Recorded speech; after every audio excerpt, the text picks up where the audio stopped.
श्रीमन्तं मुक्तिभर्तारं वृषभं वृषनायकं धर्मतीर्थकरं ज्येष्ठं वन्दे नन्तगुणार्णवं श्रीमत्तीर्थनाथाश्च समाचार प्ररूपकान् सिद्धान् साधून् जगत्पूज्यान् गुणाब्धीन् नौमि सिद्धये। पंचपरमेष्ठी भगवान की, सिद्धांत शास्त्र की जिवंत असल्यागत घोषणा द्या। चारित परमपूज्य आचार्य सकल कीर्ति महामुनिराज की जय। बोलो परमपूज्य चारित्र चक्रवर्ती प्रथमाचार्य शांति सागर जी महाराज की, संत शिरोमणि आचार्य गुरु विद्यासागर जी महाराज की, शांतमूर्ति वात्सल्य रत्नाकराचार्य गुरु सन्मति सागर जी महाराज की, तीन कम नौ कर्म महामुनि राजों की आज के आनंद की।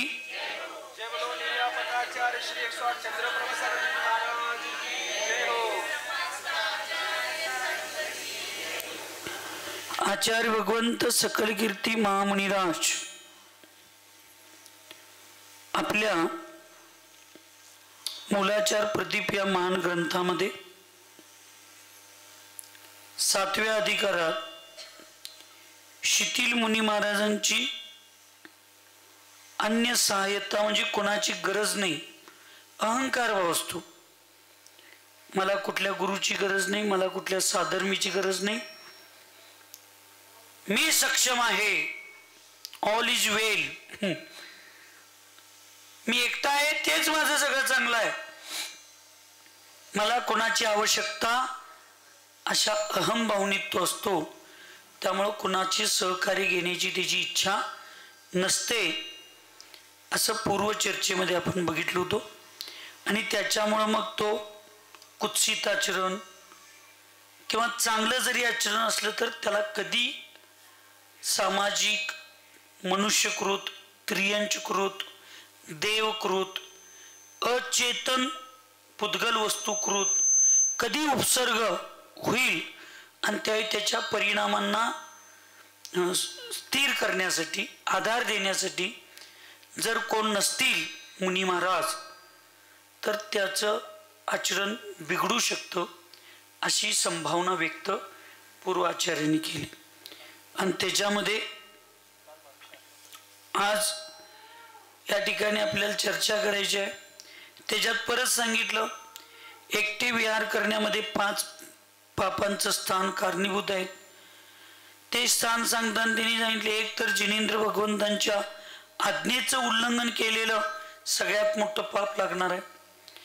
दुसरं पाप लागणार आहे ते जिनेंद्र भगवंतांनी जे शासन अनुशासन निर्माण केलंय त्याची व्यवस्था बिघडवलेल्याचं पाप लागणार आहे।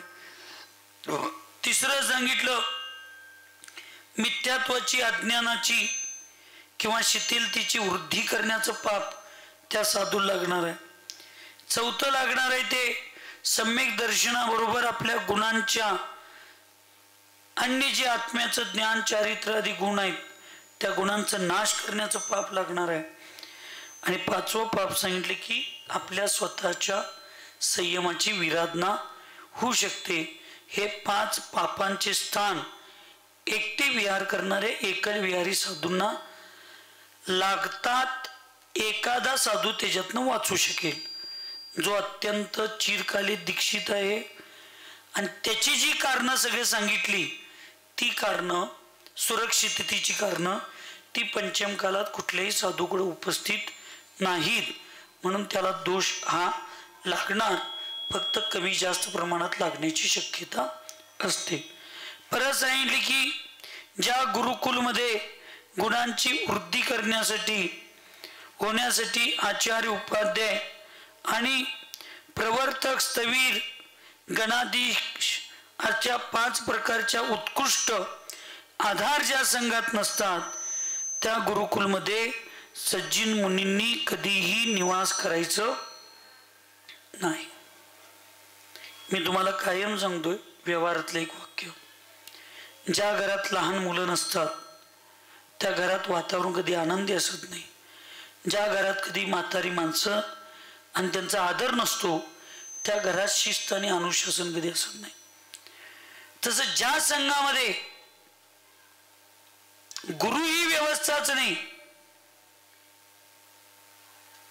मीच गुरु, मीच शिष्य, मीच बंधू, मीच सखा, सगळं मीच.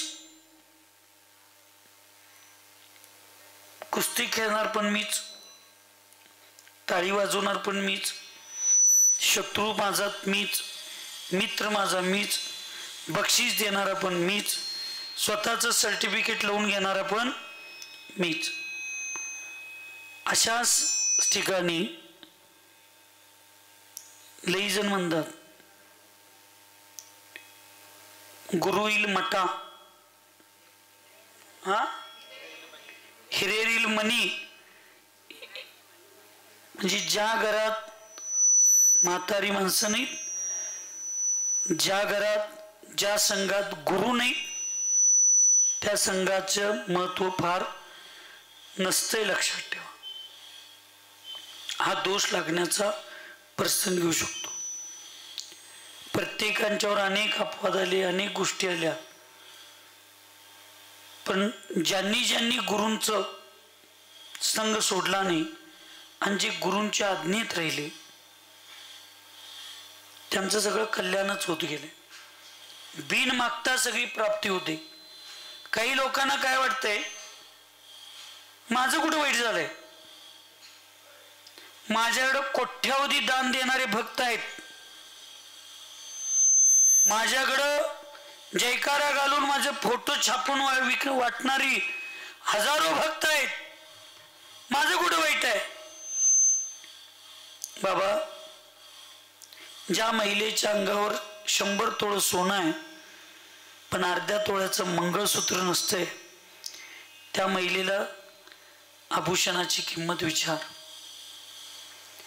जी महिला पायाच्या नखापासून केसाच्या टोकापर्यंत डोकीच्या सुंदर आहे,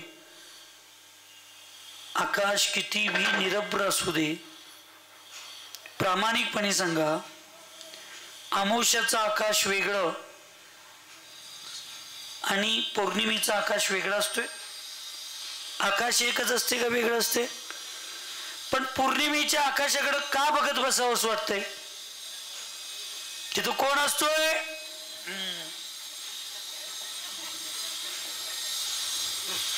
कोण असतोय? मग ज्या आकाशात चंद्र नाही त्या आकाशाची किंमत अंधकार दाखवण्याचा प्रयत्न करतो. तसं ज्या घरामध्ये धर्माचा, आचरणाचा प्रकाश पाडणारा वडीलधारी बाप, आज्जारूपी चंद्र नसतो, त्या घरात फार वातावरण चांगलं असतं.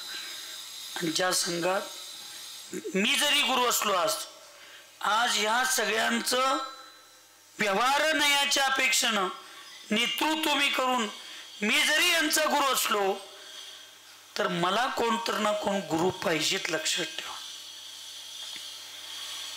यांच्या अपेक्षेनं मी गुरु आहे. पण आचार्य सन्मती सागर महाराज, आचार्य विद्यासागरजी महाराज, ह्या सगळ्यांच्या अपेक्षेनं मी शिष्यच आहे.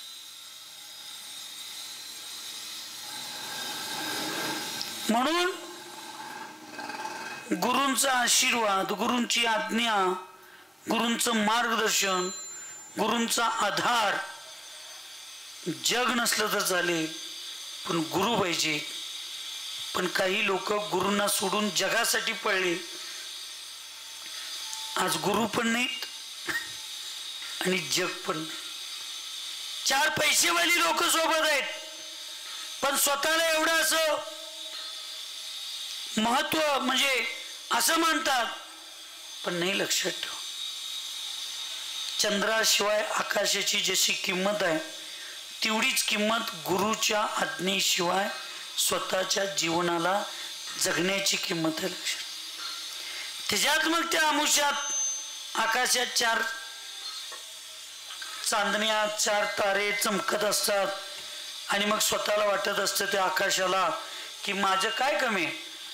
लाखो असंख्यात तारे ग्रह माझ्या सोबत आहेत पण लाखो असंख्यात तारे ग्रह जेवढा प्रकाश पाडू शकत नाही, जेवढी सुंदरता आकाशाला देऊ शकत नाही, तेवढं एक गुरु, एक चंद्र तेवढं काम करू शकतो. लक्ष, कोणी गैरसमज करू नका. माझं नाव चंद्रप्रभू सागरे म्हणून मी चंद्राचं उदाहरण द्यावं. माझ्या आयुष्यात असल्या गोष्टी मी कधी केल्या नाहीत आणि भविष्यात कधी करणार नाही. उदाहरण म्हणून द्यावं. असंख्य तारे असून अमावस्या दिवशी कधी उजेड पडलाय खाली? त्यांचा उजेड खाली जमिनीपर्यंत आलाय? येऊ शकत नाही. पण एक चंद्र अंधारात सुद्धा पृथ्वी तलाला प्रकाशित करतो. तसे लाखो भक्त आणि श्रावक सोबत असणे आणि एक गुरु असणे, गुरुची बरोबरी करोडो भक्त आणि करोडो पैसेवाले काही करू शकत नाही. म्हणून गुरुची आज्ञा आणि गुरूंचं आधार हे जीवनात सर्वश्रेष्ठ असतं. पण हे सगळं नात्या संघात गुरु कोण आहे, आचार्य कोण, उपाध्याय कोण, प्रवर्तक कोण, स्थवीर कोण, गणाधीश कोण नाही, सगळं मीच. चालत नाही. आणि मग सांगितलं परत आज आचार्य येऊन उपाध्यायांचं लक्षण काय? तर इथं सांगतात पंचाचार रथ शिष्या नुक्रये कुशलो मान दीक्षा शिक्षादि संस्कारै राचार्य स्यात् गुणार्णव धर्मोपदेश को धीमान धीमतां पाटनोद्यत अंगपूर्व प्रकीर्णानां योत्र तं विद्धि पाठकम्. पंचाचार रथ शिष्या नुग्रहे कुशलो महान् दीक्षा शिक्षादि संस्कारे राचार्य सद्गुणार्णव धर्मोपदेशको धीमान् धीमतां पाठयोद्यत अंगपूर्व प्रकीर्णानां योत्र तं विद्धि पाठकम्. जो पंचाचार पालन करने में तत्पर हो, जे पंचाचार पालन करण्यामध्ये दर्शनाचार, ज्ञानाचार, चारित्राचार, तपाचार आणि वीर्याचार या पंचाचाराचं पालन करण्यामध्ये तत्पर आहे. जो शिष्यों का अनुग्रह करने में कुशल हो, जे शिष्यांना अनुग्रह, प्रेम, वात्सल्य आणि सगळं आपुलकी शिकवण्यामध्ये किंवा स्वीकारण्यामध्ये कुशल आहे. जो दीक्षा शिक्षा आदि संस्कारों से सर्वोत्कृष्ट हो, जे दीक्षा आणि शिक्षा आदि सर्व प्रकारचे जे संस्कार देण्यामध्ये कुशल आहेत, उत्कृष्ट आहेत, ज्ञानी आहेत. जो गुणों के समुद्र हो, जे स्वतः गुणांनी भरलेले समुद्र आहेत, उनको आचार्य कहते. त्यांना काय म्हणतात? आचार्य म्हणतात. आणि या आचार्यांची परंपरा भगवान महावीरांच्या समोर शरणापासून आजपर्यंत सुरक्षित आहे.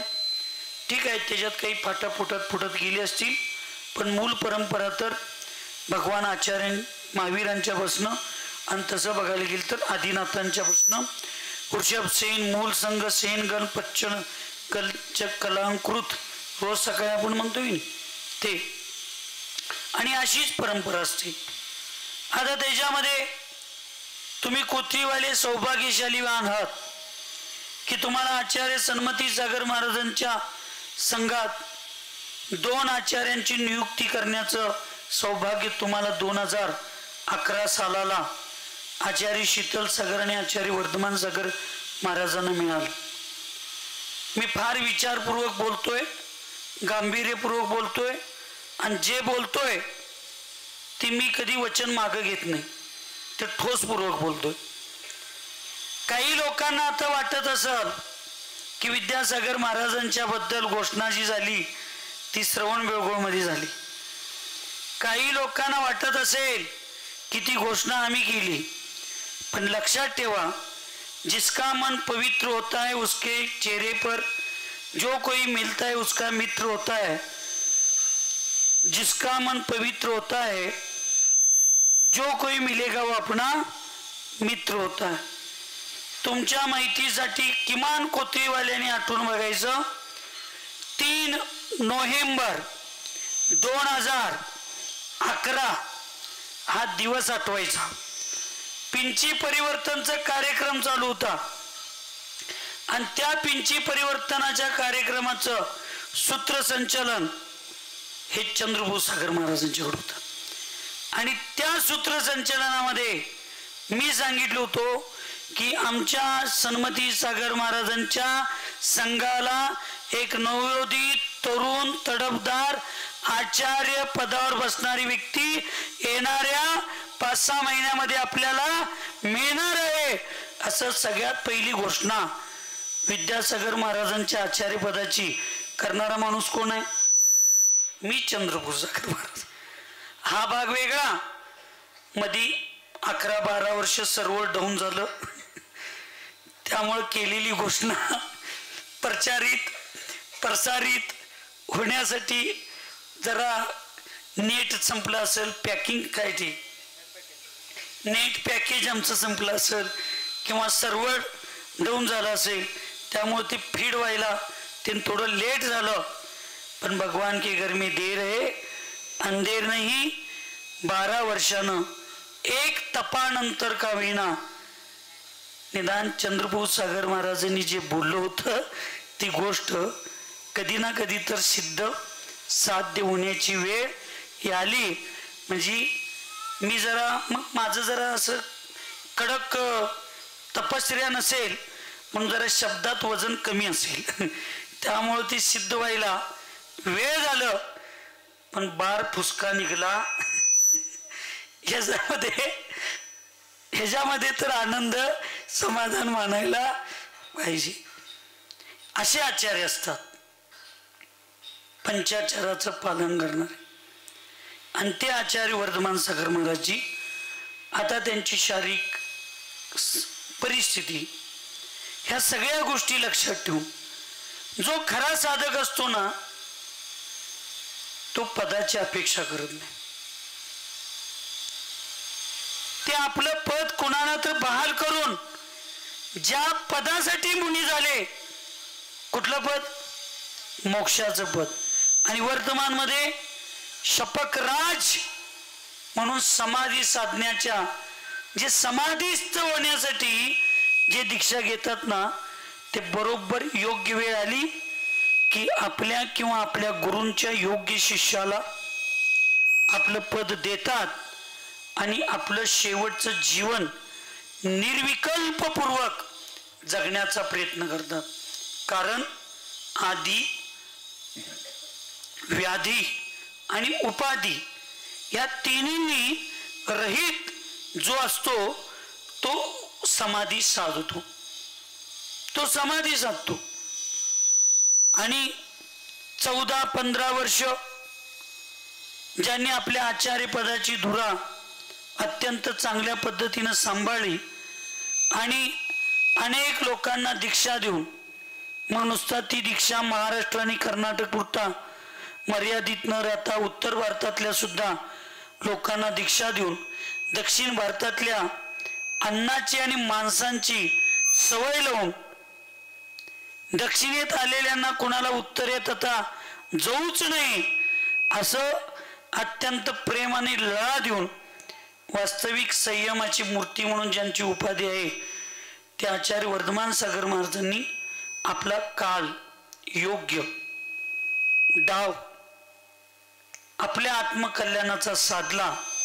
आणि या 10-12-15 वर्षात भारतवर्षाचं परिभ्रमण मुनी विद्यासागर महाराजांना करवून सगळ्या प्रकारच्या लोकांच्यात फिरवून, ज्ञानी अज्ञानी विद्वान सगळ्या प्रकारच्या लोकांच्यात फिरवून एक आचार्य पदाला जे परिपक्वता लागते तसं त्यांच्यामध्ये परिपक्वता निर्माण करण्याला निमित्त झाले आणि ती परिपक्वता योग्य झालेली आहे असं समजून मग त्या संघातील अन्य सिनियर निर्यापक श्रमण धर्मसागर महाराजजी किंवा दीक्षेनं जरी ज्युनियर असले तरी अनुभव आणि साधनेनं सिनियर असणारे निर्यापक श्रमण सिद्धांत सागर महाराजजी या सगळ्यांच्या चर्चेतून आणि पूर्ण संघाच्या अनुमोदनेतून आणि ही चर्चा ज्या वेळेला 2 फेब्रुवारीला 10 फेब्रुवारीला आचार्य विद्यासागर महाराजांच्या गुरु मंदिराच्या उद्घाटनाच्या प्रसंगी आमचा संघ एका ठिकाणी आलेला होता त्यावेळी ही चर्चा माझ्यासोबतही झालेली होती आणि मी सिद्धांत सागर महाराजांना ह्या व्यवस्थेसाठी माझ्या पूर्ण संघाच्या वतीनं अनुमोदना दिलेलो होतो आणि मी सांगितलं होतं निवेदन सुद्धा केलं की हा कार्यक्रम श्रवण बेळगावकडे न होता हा कार्यक्रम आपल्याच भागात झाला तर तो चांगला होईल म्हणजे आम्हालाही कोणती तरी सेवा किंवा अनुमोदना करण्याचं सौभाग्य प्राप्त होईल आणि म्हणून आज आचार्यांच्या पदाचा आचार्य कोण असतात ह्याच्यासाठी सांगितलं बाकीच्या अन्य ठिकाणी जी व्यवस्था असते ती व्यवस्था सन्मती सागर महाराज संघात नाही की उठलं दीक्षाबरोबर आचार्य पद फ्री दीक्षाबरोबर उपाध्याय पद फ्री अशी व्यवस्था इथं नाही आचार्य सन्मती सागर महाराजांनी जसं आपलं आचार्यपद देताना सिनियर अनुभवी 2 शिष्यांना त्यांनी त्यांचं आचार्यपद दिलं तसं आचार्य वर्धमान सागर महाराजांचा सुद्धा हा निर्णय अत्यंत प्रशंसनीय अत्यंत कौतुकास्पद आणि आमच्यासारख्या सगळ्यांना अनुकरण करण्यायोग्य आहे की ज्यावेळेला आपलं शरीर एक योग्य समाधीच्या दिशेनं चालण्यासाठी तयार झालेलं असतं त्यावेळी आपण या सगळ्या संघाचा समाजाचा आणि सगळ्याचा मोह त्याग करून आपल्या किंवा आपल्या गुरूंच्या योग्य शिष्यांना ते पद जबाबदारी देऊन आपण निर्विकल्प समाधीचा मार्ग निवडणं हे चांगलं असतं आणि हेच आचार्यांचं लक्षण इथं सांगितलं पंचाचार पालन करण्यामध्ये तत्पर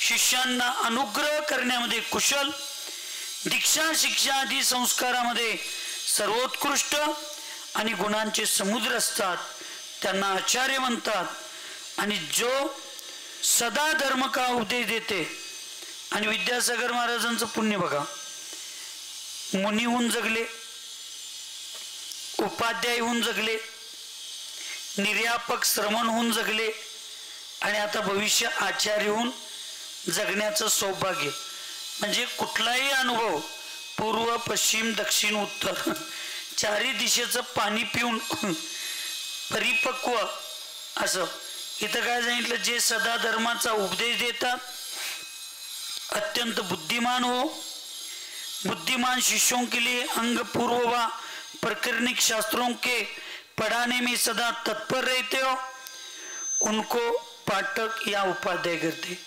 अशाना काय म्हणतात जे स्वतः स्वाध्यायामध्ये लीन असतात आणि जे इतरांना स्वाध्याय करवण्यामध्ये धर्म शिकवण्यामध्ये इथं पूर्व आणि अंगाचं ज्ञान घेतलेलं आहे म्हणजे चतुर्थ कालाच्या अपेक्षेनं द्वादशांग पाठी जी असतात ती उपाध्याय असतात पण दौलाजीमध्ये असा उल्लेख आलेला आहे की त्या काळामध्ये जे उपलब्ध असणारे सर्व ग्रंथ आहेत त्या धर्मात त्या ग्रंथांचं त्या ज्ञानाचं ज्यांनी अध्ययन जास्तीत जास्त केलेलं आहे तो त्या काळातील साधू उपाध्याय म्हणून घेण्यायोग्य असू शकतो असं आचार्यांनी दौलाजी या महान ग्रंथात सांगितलंय म्हणून इथं शब्दात अडकून 11 अंगांनी 14 पूर्व असंच न म्हणता त्या काळामध्ये जे ग्रंथाचं उपलब्धता आहे त्या ज्ञानाचं अध्ययन करणारा